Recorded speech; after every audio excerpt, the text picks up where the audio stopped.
Tengo en la línea y me da muchísimo gusto saludar al gobernador del Banco de México, Alejandro Díaz de León. Alejandro, ¿cómo estás? Muy buenas noches. ¿Qué tal, David? Muy bien. ¿Y tú? Un gusto saludarte. Déjame hacerte una pregunta fuera de tu trabajo como gobernador. ¿Era mejor mañana o el domingo? Pues ya no sé si va a haber más un rival más completo el domingo que mañana, así que no sé cuál sería la solución, pero bueno, ni modo, será el domingo entonces. Pues mira, si quieren ser campeones tienen que seguir caminando. Exacto. Ahora sí, gobernador.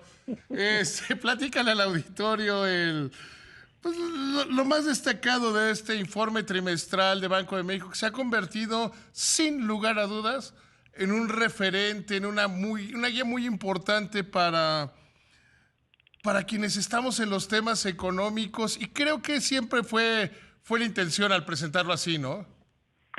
La verdad es que tratamos de hacer una evaluación integral de las condiciones de la economía, revisamos nuestros pronósticos de actividad económica, de inflación. En esta ocasión inclusive se incluyeron 8 recuadros, que es un número alto de recuadros, pero creo que todos tenían una razón y una relevancia importante, por eso quedaron todos. Revisamos un poco de esta los últimos dos informes teníamos esta proyección de crecimiento con 3 escenarios, V profunda y U profunda. En esta ocasión ya estamos regresando a un escenario central, si bien con un límite superior y uno inferior relativamente amplios, pero yo creo que dado que ya conocimos la contracción del segundo trimestre, la recuperación inicial del tercer trimestre, pues estamos en mejor posición para identificar en el nivel actual de actividad económica cuál podría ser la trayectoria hacia adelante, y en ese escenario central se prevé para este año una contracción del orden de 8.9%, que se asemeja a el escenario que llamábamos de V, y de 3.3 para el año próximo. Sí, o sea, al final del día es malo, pero es menos malo, digamos, ¿no? Es un número que a nadie gusta tener una contracción de 8.9%, pero teníamos en el informe anterior 3 escenarios, una contracción de 8.8, una de 11.3 y una de 12.8%. Así que se acercó más al escenario, pues digamos que menos adverso que se tenía en el informe anterior. Que ahí es como difícil decir, pudo haber sido mucho peor. Eh, el secretario de Hacienda dice mucho cuando presentamos los criterios de política económica, todo el mundo nos dijo que éramos demasiado optimistas con una caída del 8,5. ¿Cuándo te puede parecer optimista una caída del 8,5? Yo solo lo puedo comparar como aquel que tiene un golpe muy fuerte en las costillas y dice, bueno, no se le rompieron 11 costillas, nada más fueron 7. Entonces, qué Bueno, bueno, no, pues, mejor. ¿No lo ves así? Eso dice mucho del punto de referencia, pues a veces puede distorsionar la apreciación en el margen, si es que eso es lo que se quiere enfatizar. Pero yo creo que es muy claro que estamos viendo una contracción económica muy adversa, una complejidad en muchas actividades y en muchos sectores, y que pues si bien no se está materializando el peor escenario que se había visualizado posible, pero sigue siendo muy adverso, sigue teniendo elementos de incertidumbre.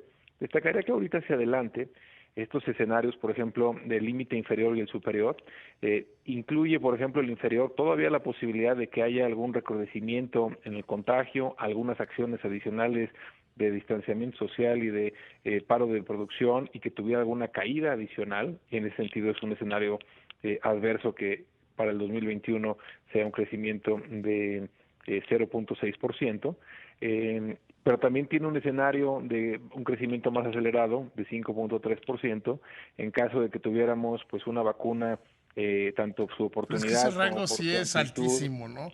Aunque la es muy alta. incertidumbre es altísima, o sea, las variables son lejanísimas, ¿no? Creo que seguimos afectados por la dinámica, si bien ya en una fase ya de segunda instancia o de última instancia sobre la pandemia, pero seguimos muy afectados por la dinámica. El invierno apenas empieza, la dinámica de contagio en el hemisferio norte puede ser compleja, ya se está viendo tanto en Europa como en Estados Unidos, y es una carrera contra el tiempo en términos de la producción y el suministro de las vacunas, y en esa interacción pues la actividad económica pues claramente está en riesgo, y esta amplitud del intervalo lo refleja. Sí, porque además seguimos navegando en aguas total y absolutamente desconocidas, ¿no? No sabemos qué va a pasar con el invierno en el hemisferio norte, no sabemos qué va a pasar pues, con un tema de conciencia colectiva, ¿no? ¿Qué tanto la gente va a seguir esforzándose hasta el último minuto? Porque mientras no entendamos que hasta que no estén las vacunas, hasta que no sea viable vacunarse, pues es como si estuviéramos en mayo. Yo creo que la población también va acusando cierto cansancio de las medidas, pero yo creo que eso no es justificación para dejar de tomarlas. Creo que debemos de caer en conciencia de que ha sido mucho el esfuerzo que se ha hecho, y precisamente por lo mismo pues se debe de redoblar en esta fase, pues digamos final e inmediata anterior a la posible aplicación de vacunas, ¿no? Es que en términos de deportes estamos, si fuera fútbol americano, estamos quizá en los últimos 3 minutos, 4 para la vacuna, ¿no? Pero además ahora sí que, y usando la analogía del fútbol americano, sabemos que el resultado del partido en un altísimo porcentaje se define en esos 3, 4 minutos En un finales. juego empatado, tomamos la analogía de mis Raiders del viernes. Son los últimos 3 minutos de los Raiders el viernes, ¿no? Sí, Digo, sí. el domingo. Y es prácticamente el equipo que tiene la última posesión es el que acaba Ujú, ujú. ganando. Y creo que en esta ocasión sí es un reflejo de que no se debe de aflojar o de el esfuerzo en esta recta final, por cansado que ya esté pues todos de una situación tan atípica y tan adversa, ¿no? ¿Qué otras gráficas pusieron? Porque decía si bien, hoy sí pusieron todas las gráficas, creo. Pusimos las de la actividad económica comparando contra los intervalos estos anteriores. Ujú, ujú. También incluimos en materia de inflación, incluimos una con la inflación trimestral ajustada por estacionalidad, que va a ayudar a identificar choques transitorios de algunos que pueden ser más permanentes. Por ejemplo, ahorita la inflación en esta primera quincena de noviembre registró una reducción significativa, por un lado, por el componente no subyacente asociado a combustibles, que sabemos que ese pues ha estado a lo largo del año, en abril en territorio negativo, luego subió hacia octubre y ahora una disminución en la primera quincena de noviembre, y puede tener mucha volatilidad.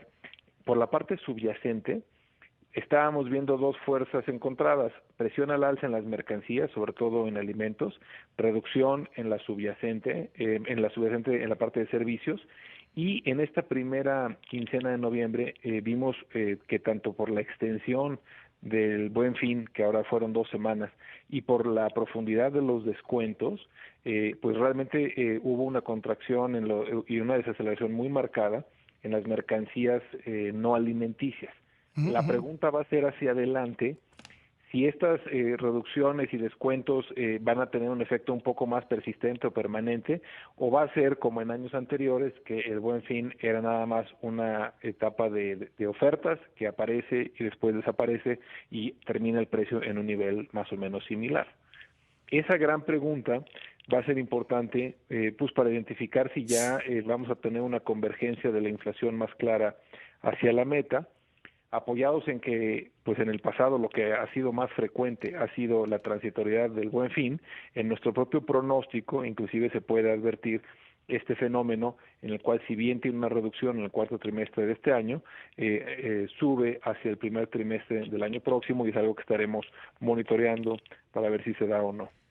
Quizás sería comparable a la primera vez que se hizo el Buen Fin, ¿no? Porque es un Buen Fin totalmente distinto.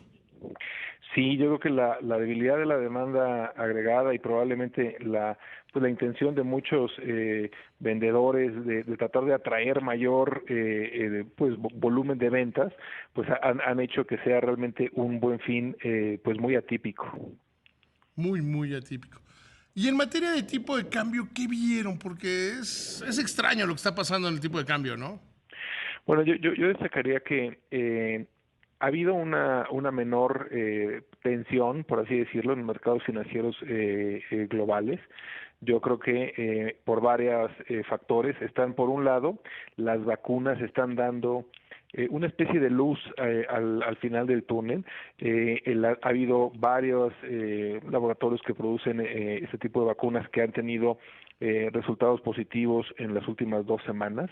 Eso, también un proceso electoral en Estados Unidos que pues ya poco a poco se va asentando, creo que ha dejado un entorno de menor tensión en los mercados financieros internacionales, si bien en sentido contrario están operando los contagios y por otro lado la ausencia del estímulo en Estados Unidos que se anticipaba, se esperaba y que ahora se ve más incierto. Estos elementos creo que han contribuido a esta relativa debilidad del dólar respecto a otras monedas y que en el caso del peso también ha tenido en las últimas semanas un comportamiento hacia la apreciación, y destacaría que en las economías emergentes hay algunas que han tenido un comportamiento como el peso, que ha tenido una depreciación reciente, y otras que han estado con niveles pues más depreciados por más tiempo. Así es. Querido gobernador, te agradezco muchísimo y que sigan teniendo la suerte que están teniendo, pues supongo que te pone de muy buen humor. Te mando un abrazo. Muchas gracias, David. Un gusto. Hasta luego. Hasta luego.